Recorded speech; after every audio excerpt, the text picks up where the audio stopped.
Hello friends, welcome to best consulting services. இன்றைக்கி நம்ம என்ன பார்க்க போகிறோம் அப்படின்னா, விஜய் பதவி ஏற்காத ஆளுநர் தடுக்க முடியுமா அப்படிங்கிறத பற்றி தான் இந்த பதிவில் வந்து பார்க்க போகிறோம்.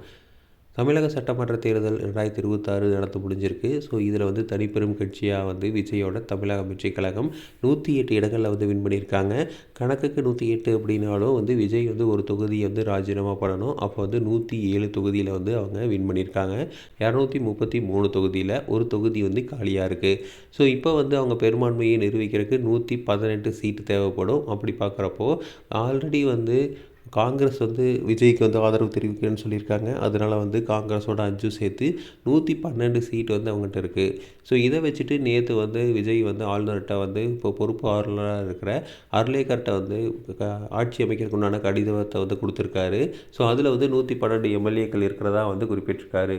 ஆனால் ஆளுநர் என்ன சொல்லியிருக்காரு அப்படின்னா, 118 எம்எல்ஏக்களோட கடிதத்தை கொடுத்தா மட்டும்தான் நான் ஆட்சி அமைக்க விடுவேன் அப்படின்னு சொல்லியிருக்காரு. ஸோ இது வந்து கரெக்டாக இல்லையா அப்படின்னா, சட்டத்தின்படி இது வந்து கண்டிப்பாக தவறு தான்.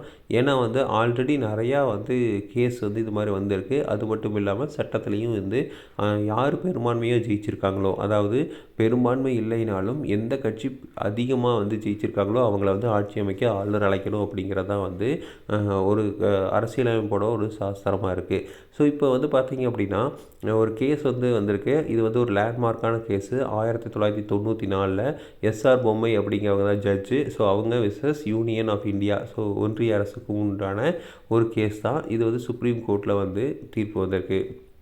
ஸோ இந்த கேஸில் என்ன சொல்கிறாங்க பார்த்தீங்கன்னா, கவர்னர் வந்து மெஜாரிட்டியை வந்து கேட்குறது வந்து எங்கே கேட்கணும் அப்படின்னா, சட்டமன்றத்தில் தான் வந்து கேட்கணும். ஆளுநர் மாளிகையில் இல்லை அப்படின்னு ஒரு பெரிய தீர்ப்பை வந்து கொடுத்துருக்காங்க.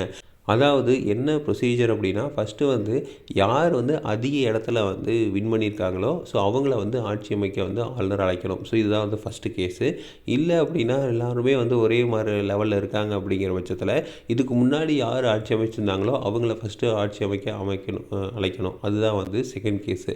ஸோ இந்த மாதிரி வந்து ஆட்சி அமைக்க அனுப்பிச்சதுக்கப்புறம் வந்து 15 நாள் வந்து டைம் கொடுக்கணும் அவங்க வந்து மெஜாரிட்டியை நிரூபிக்கிறதுக்கு.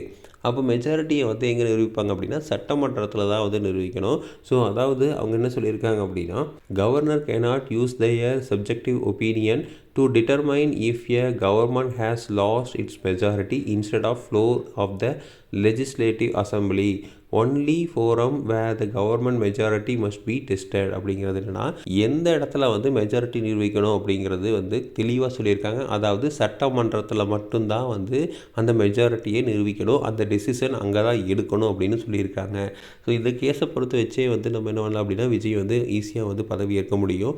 ஆனால் ஆளுநர் வந்து பிஜேபியோட டைரக்ட் கண்ட்ரோலில் இருக்காது அப்படிங்கிறதுனால அவங்க என்ன சொல்கிறாங்களோ அதை தான் வந்து செய்வார். ஸோ ஆல்ரெடி இருந்த ஆர்.என். ரவியும் அதை தான் செஞ்சுட்டு இருந்தார். இப்போ வந்து அர்லேக்கரும் அதான் செய்கிறாரு. ஸோ இது வந்து பார்த்திங்க அப்படின்னா, ஒன்றிய அரசுக்கும் மாநில அரசுக்கும் உள்ள ஒரு பிரச்சனையை வந்து மறுபடியும் வந்து கிளப்பறக்குண்டான பாஜக வேலையை வந்து பார்க்குது.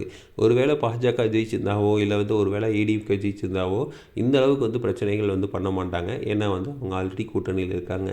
இப்போ வந்து டிவிக்கே வந்து புதுசாக ஜெயிச்சிருக்கிறதுனால அவங்க வந்து பிரச்சனைகள் வந்து பண்ணுறாங்க. ஸோ இது எந்த அளவுக்கு நீடிக்கும் அப்படிங்கிறது தெரில.